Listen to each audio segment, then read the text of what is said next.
Berapa lama waktu yang Tuhan berikan kepada setiap manusia di muka bumi ini dalam satu hari?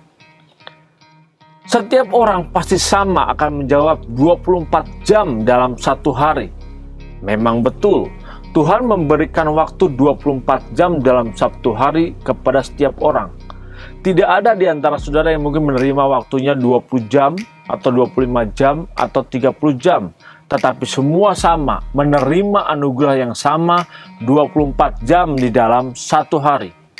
Saudara dikasihi oleh Tuhan Yesus Kristus, ketika kita menyadari betul bahwa Tuhan memberikan hak yang sama 24 jam dalam satu hari kepada setiap manusia, sekarang saya tanya terbalik. Berapa banyak waktu yang saudara berikan dalam hidup ini untuk Tuhan dalam waktu satu hari? Kalau Tuhan memberikan kepada kita 24 jam, lalu berapa banyak saudara memberikan waktu hidup saudara untuk Tuhan di dalam satu hari?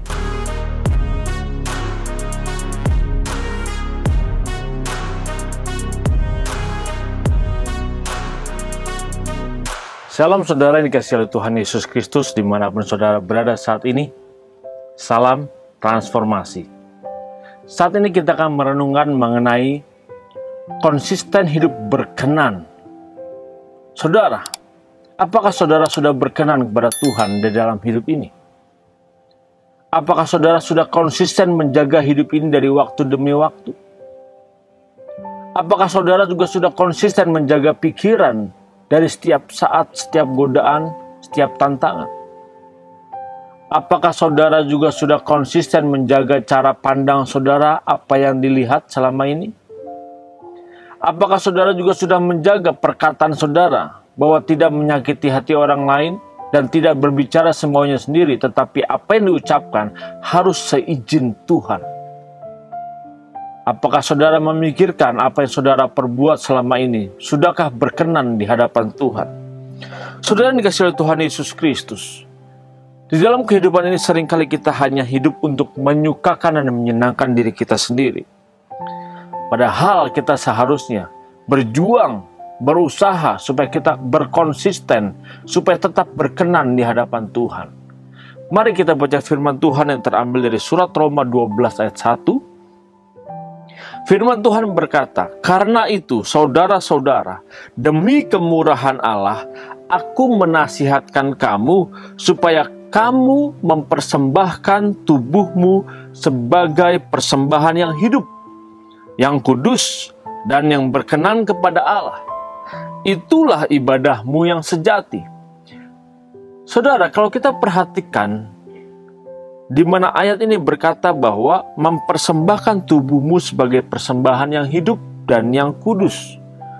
Kapan itu bisa kita lakukan? Mempersembahkan hidup kita yang hidup dan yang kudus. Apakah setelah kita mengalami kematian, menghembuskan nafas terakhir, atau pada saat ini ketika kita masih hidup di muka bumi ini? Saudara, justru itu bisa dilakukan ketika kita masih hidup, kita masih bernafas, masih bisa menikmati oksigen.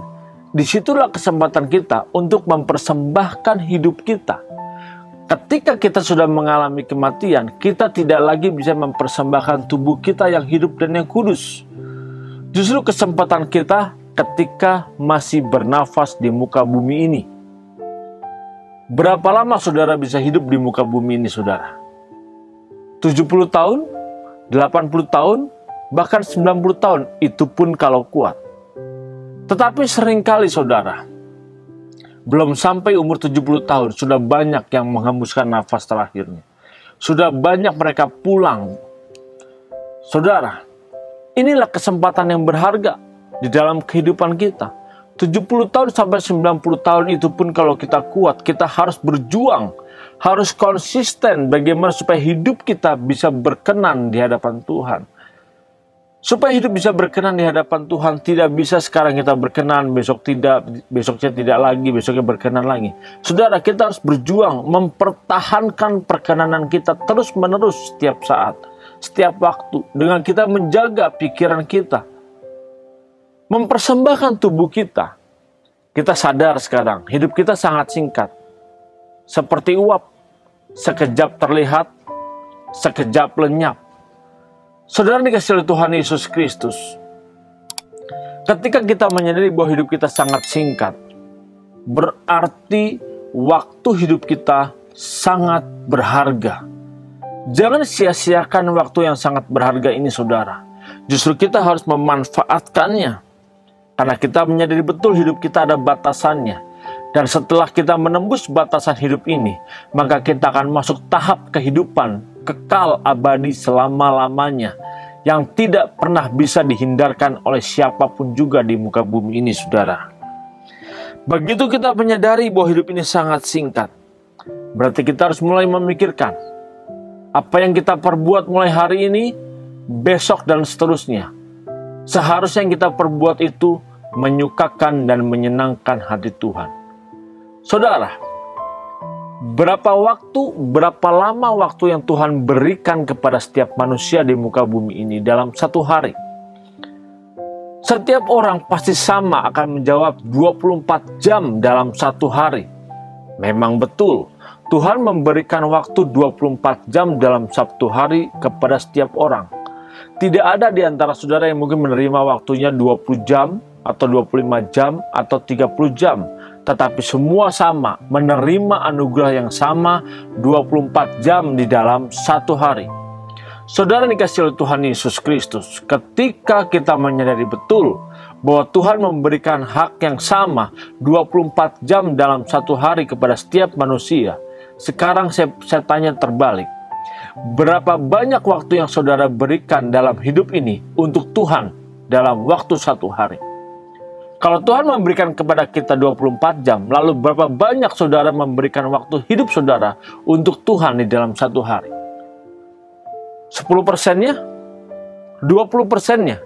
Atau 100% saudara persembahkan buat Tuhan?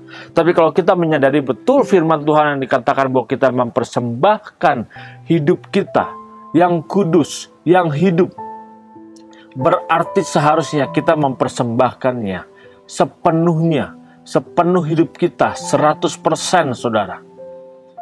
Saudara, ketika kita menyadari betul bahwa hidup ini sangat singkat dan terbatasnya waktu ini dalam satu hari 24 jam, berarti satu detik pun di dalam kehidupan kita ini sangat berharga.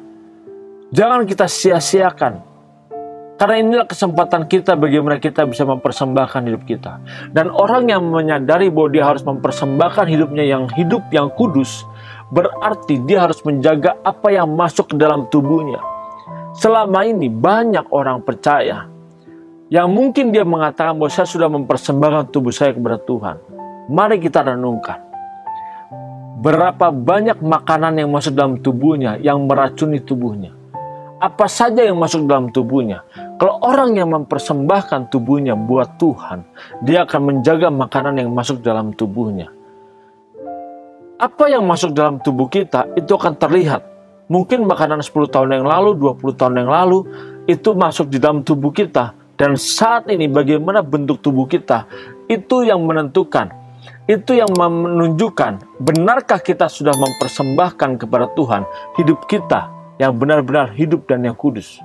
Berbicara mempersembahkan yang hidup dan yang kudus, bukan berbicara kita mempersembahkan hati kita saja, tetapi bagaimana kita menjaga kehidupan jasmani kita, saudara. Kalau sekarang ini kita sakit-sakitan karena pelanggaran kita, waktunya saudara minta ampun dan bertobat. Karena saudara belum mempersembahkan hidup saudara yang benar-benar hidup dan yang kudus. Karena tidak bisa menjaga apa yang masuk di dalam tubuh kita.